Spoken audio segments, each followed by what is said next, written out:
is Janice Munye, and this is Dhamana Talk Show. Now, today's topic is one that you do not want to miss out, as we'll be handling emotional intelligence. We will define what it is, how we can tell whether we are of high or low emotional intelligence, as well as how do we handle ourselves around our peers, our parents, as well as our society. You're welcome. Welcome back on the show. Now, we had stated earlier that today we'll be handling emotional intelligence, and it is basically trying to understand yourself and the people around you. Our guest is here with us today, Sir Newton Opiyo. Karibu sana. Thank you. Yes. What we know about you is that you're a family man. You are also a medical marketer. And what else? What is remaining? For today, I am a Christian preparing seriously to go to heaven. Thank you so much. So, in your own words, what do you understand by emotional intelligence? First, by differentiating the two words.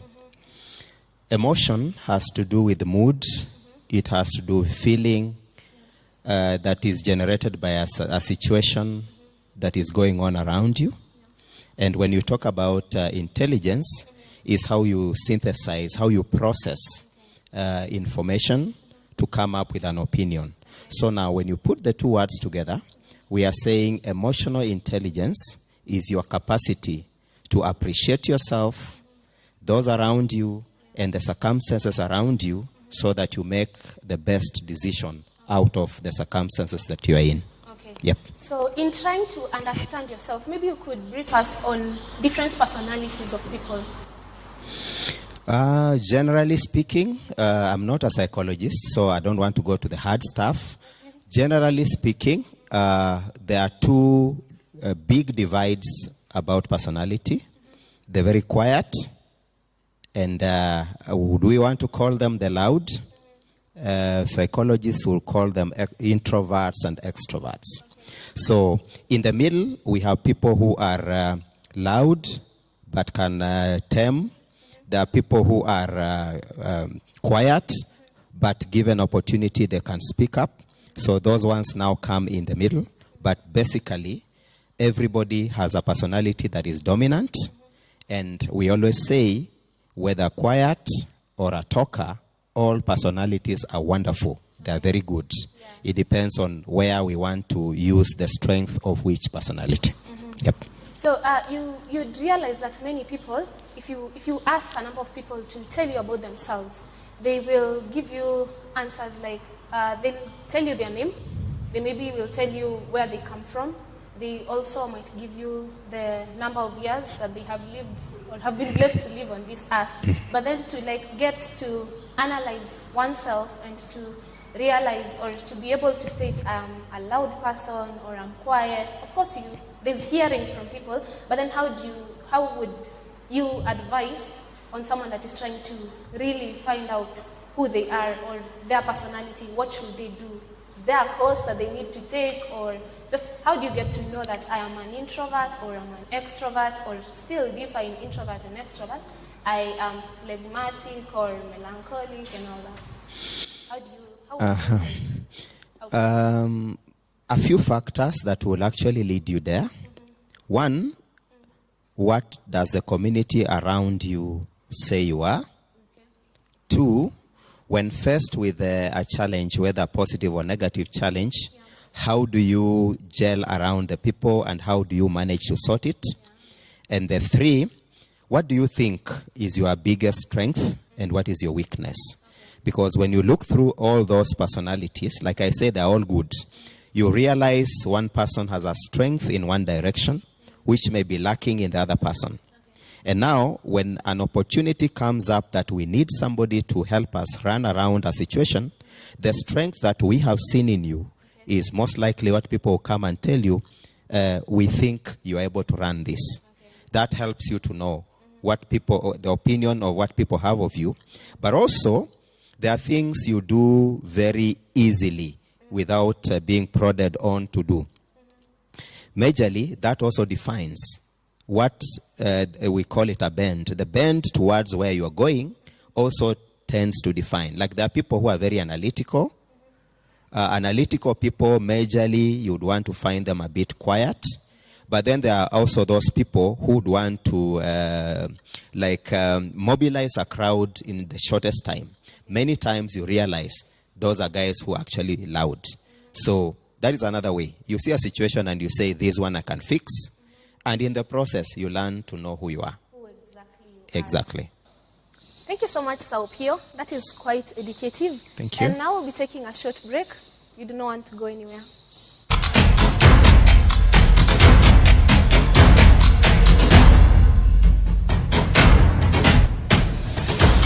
So Dhamana, your worth. Do you really know your worth? You see, we walk around this world following a definite path. But what if that path is not defined? What if all the effort seems like a drop in the ocean? Looking for answers is like looking for a needle in a haystack. The light at the end of the tunnel doesn't seem to light anymore. You believe that this is your ear, and then a virus kicks in. Damn, karma's so keen. What happens when everything slows down and instead of listening you talk, instead of appreciating you mock, you fail to see that maybe life has slowed down so you could catch up. So instead of noticing the black sheep, why don't you notice that black rhymes well with white?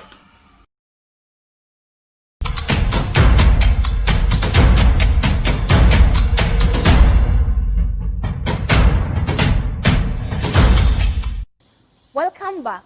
Now, when you talk about emotional intelligence, you can either be of high emotional intelligence or low emotional intelligence. Now, on this session, we are going to try and see the characteristics of how do you tell that you are of high emotional intelligence or low emotional intelligence.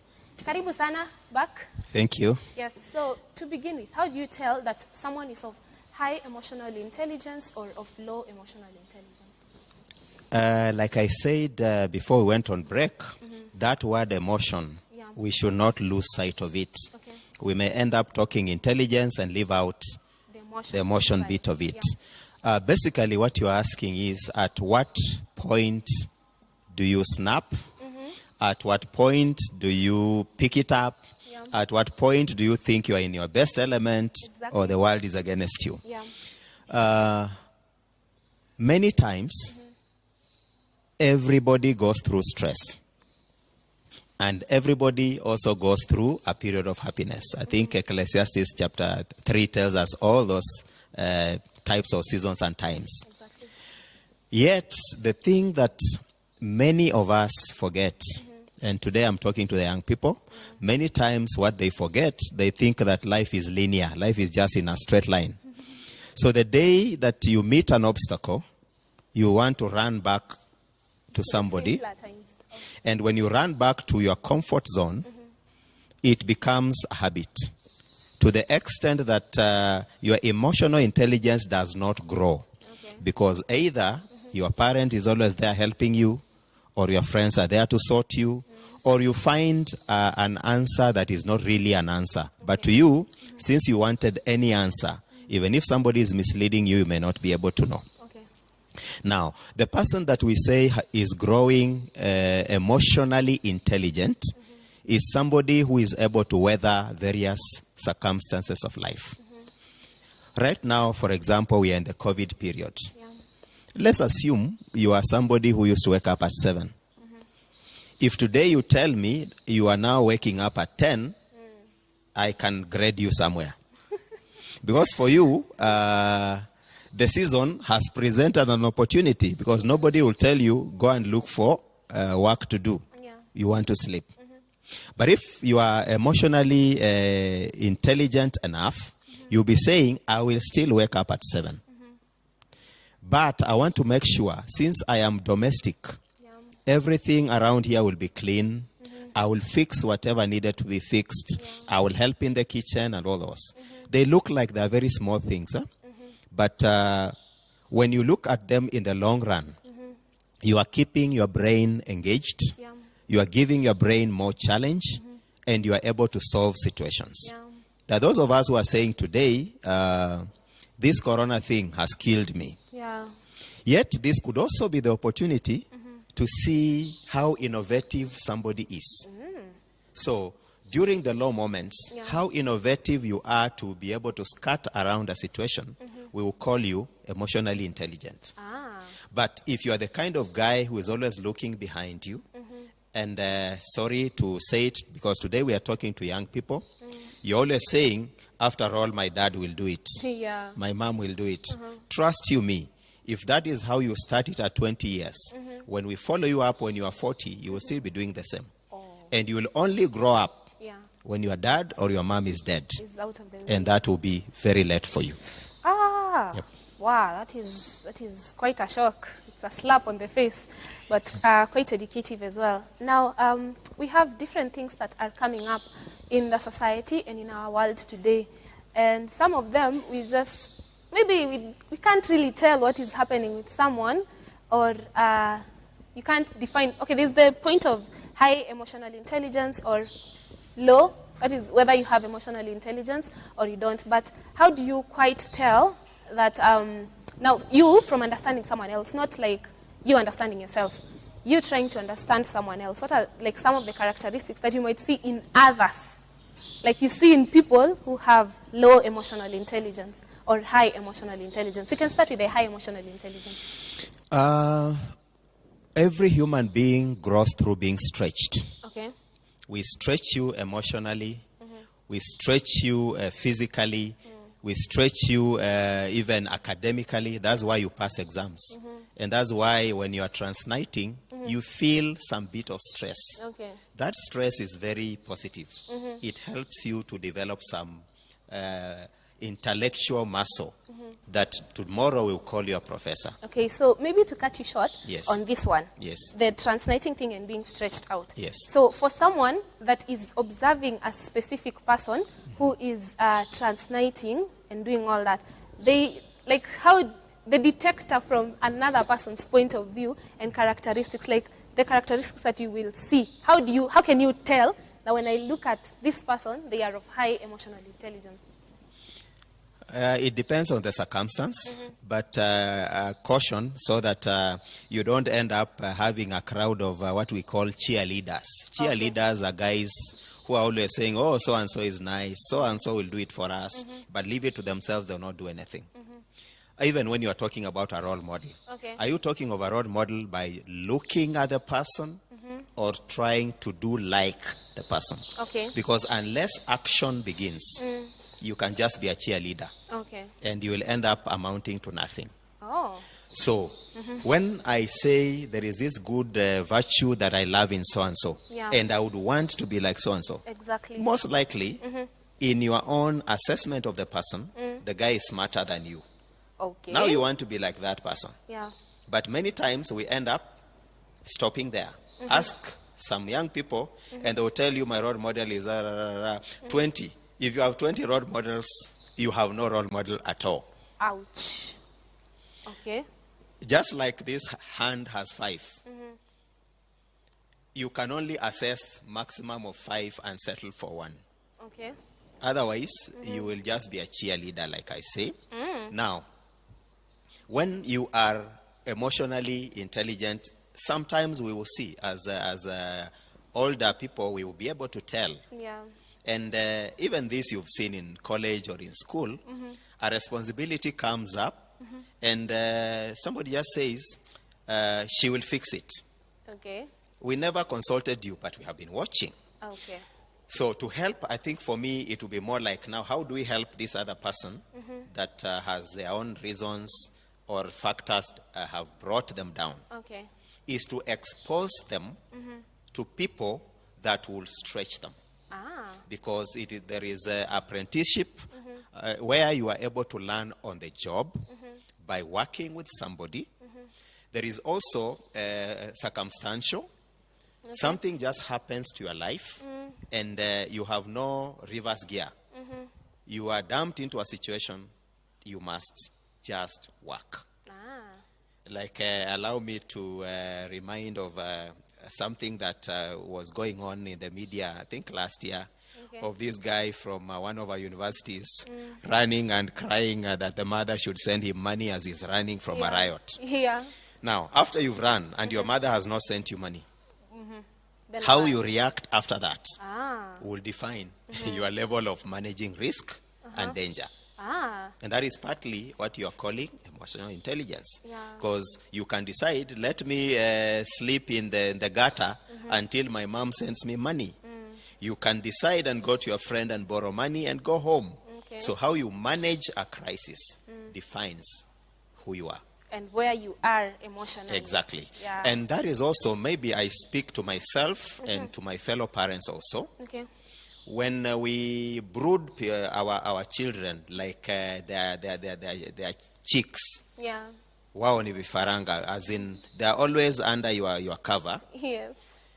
We should be having indicators, cues that this girl or this boy now needs to be released to the world. Okay. Because if I don't release you, I never expose you to your capacities. If I don't release you to your capacities, you will never know who you are. Okay. Yeah, like definitely in school, there's a time you failed an exam. Yes. And when you failed and they say you receipt, we call them supplementaries. Yes, when they tell you do a supplementary, how come you read harder than when you are reading for the first exam?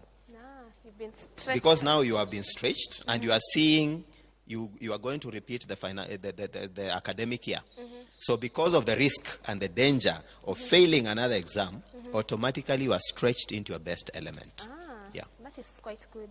So we are getting a notion that you can detect your level of intelligence depending on how you react to different circumstances when stretched out. Are you still consistent with doing what you are doing, or you're waiting for someone to do something for you? Stay tuned. We'll be back for the last session.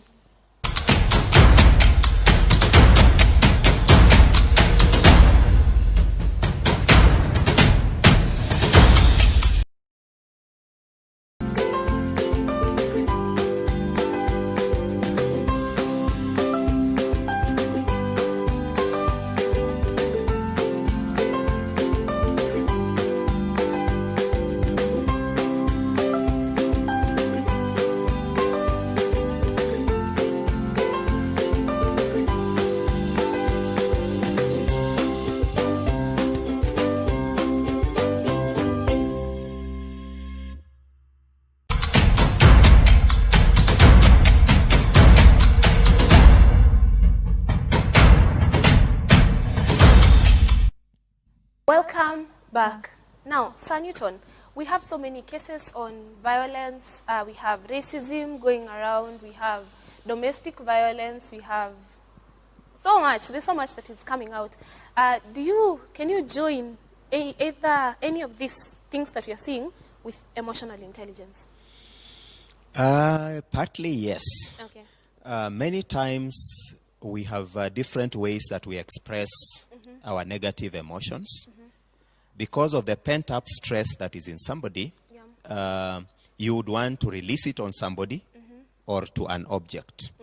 So if you feel like I want to release it on somebody, sometimes it could reflect in violence, it could reflect in bullying, or you are looking at the other person and you are saying, this is a resource I don't have. Okay. Why would the other person have? So out of that, you want to paint it out physically, and it results in violence, or you see it in bullying. Like now, I know we are talking quite a lot about what is happening in the US. It could be because of very many factors. Yeah. But one of the factors could be one of the groups in the community is feeling like our rights are not being addressed. Okay. And which is the better way? Is to express it so that people around us can be able to identify with what we are going through. And that happens even to an individual. You look around and you say, unless I do ABCD, the people around me may not understand. Okay. Some people even decide and say, let me hang myself. That may not be the option, but their feeling is, I am hurting somebody. Okay. When the truth is, actually, you are hurting nobody. You are hurting yourself. Okay. Yeah. Okay, so now, many times we have the youth saying that the older generation does not understand them. You're coming from a point of self-awareness, getting to understand yourself. Now, there's nothing as bad as knowing or thinking that you know yourself, and your parents or your sisters or guardians, anyone who's older than you, you feel like you are not connecting. You feel like they do not understand you. And this has really brought a lot of issues with the young minds and the older generation, and it has even resulted to some threatening statements such as, nikirudi kwa hii nyumba, nisikupate. So, first of all, did you even have your own share of such threats? If I come back, let me not find you in this house, and yet if they don't find you, they'll still come looking for you. Our generation, we didn't have that benefit of democracy. We didn't have it. You guys are very lucky. Oh my goodness. Now, if you look at the number 9, Yeah. you know how the number 9 looks like? Okay. If you turn it upside down, It's what going is to the be a number? 6. 6. Yes. Now, if I am looking at that number and to me it is 9, to you it is 6, Okay. who is wrong? Nobody. Nobody is wrong. Yes. So that is where young people and their parents many times have a disconnect. The young person says, I have seen it is a 6. Okay. You can never convince me it is a 9. And a lot of emotions start to flare. Yeah. You forget that I have an opinion, you have an opinion. Yeah. And from a parent's perspective, I talk as one of them. From a parent's perspective, Yeah. apart from what I am seeing now, I am already looking at tomorrow. Okay. But to the young person, you are looking at today. Right now. Your factors are 100% okay, but they are built on quicksand. So I could be telling you, let's plant this tree in better ground, but you are saying it is okay on sand. Yeah. So definitely, because I have a parental responsibility, I want to stretch it further. So how then do we help this relationship to be Exactly. thriving? Yeah. We need, as parents and even as youth, to be creating avenues of discussion Okay. where we become vulnerable to each other. I know most of our parents used to tell us I was number 1 in school. Yes. And you end up thinking, this is the guy who was the best genius that ever lived during his time. Exactly. Let's just be vulnerable. If I was number 1 from behind, so be it. Yeah. I was number 1, but from behind. It's an African home. Yes. This is not going to happen. And why actually I'm saying this, since me, I was not given the comfort of let's discuss. Exactly. But today, my child wants a discussion. Let me give him. But let it be built on respect. Let it be built on objectivity. Yeah. That, yes, Dad, I'm coming to you and this is my mind. Your mind could be true. I could be wrong. But also, the opposite is true. So that nobody comes into a discussion with a pre-concluded mind. You know, there is a dialogue and there is a monologue. Yeah. When you come and you have already concluded, that is definitely a monologue. Okay. Now, the other thing about intelligence management, Yes. and I think that is where the challenge of emotions usually come in. Okay. You feel it is my time to have ABCD. Okay. I feel it is time to hold. Like if you remember the story of the prodigal son. Yes. Sometimes parents opt and say, let me give him, so that the way you are saying, aniondoke. Now, to you, unfortunately, you may think you have won the argument. Yes. But you have lost it big time. Until the day you start eating with pigs, and then you remember, I need to go and reconcile with my parent. Yeah. But many times it's too late. If it is a lady, maybe you're coming back with 3 children. What do I do with the 3 children? When I had warned you and you didn't listen. If it is a man, maybe you've gotten into wrong company and you are on drugs. Now it is again my responsibility to take you to rehab. Yes. But then it is too late because you've wasted Your years. And your time. years. Yeah. Yes. So every time we are talking about my mood, my right, my place, we always say your right ends where my right begins. Okay. It can never be your right and I have no right. So that borderline is usually called the discussion point. Yes. That is quite educative, because we have wrangles in homes. People are just having chaos in their places because they tend to think that they cannot be understood. But really, parents have the best interest at heart for their children. Now, concerning the youth and their fellow youth and the application of emotional intelligence from the point of peers, what would be your say? Sorry. My take would be that peer pressure affects both the old and the young. Okay. And how somebody ends up into one direction could also depend on how they were socialized. Okay. That is how you were brought up.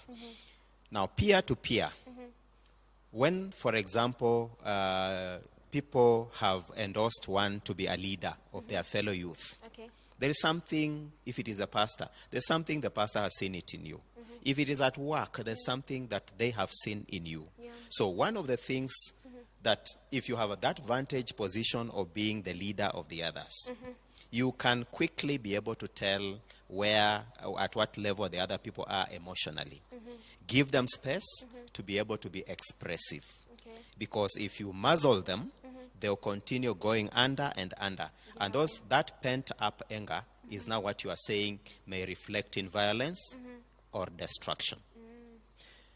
The other thing, for those who feel they need to be encouraged to grow up, even if it is peer to peer, Yeah. I always say it is very easy for you to tell when you're in the right company. Okay. Sometimes it is out of my right kind of focus that you go and continue going.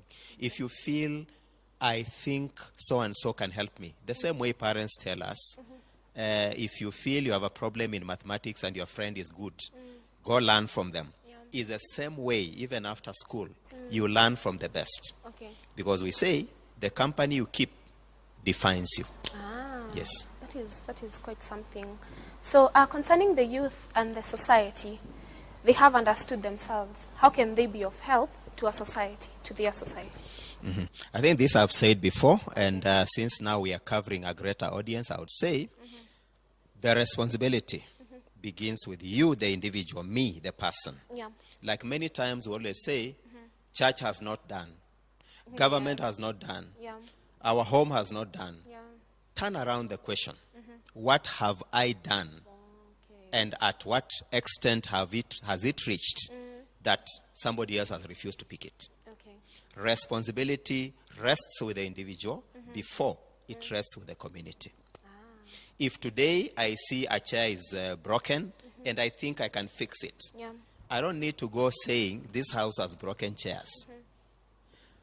If, let's say it is church and you are good in IT and you feel the sound system is not good Okay.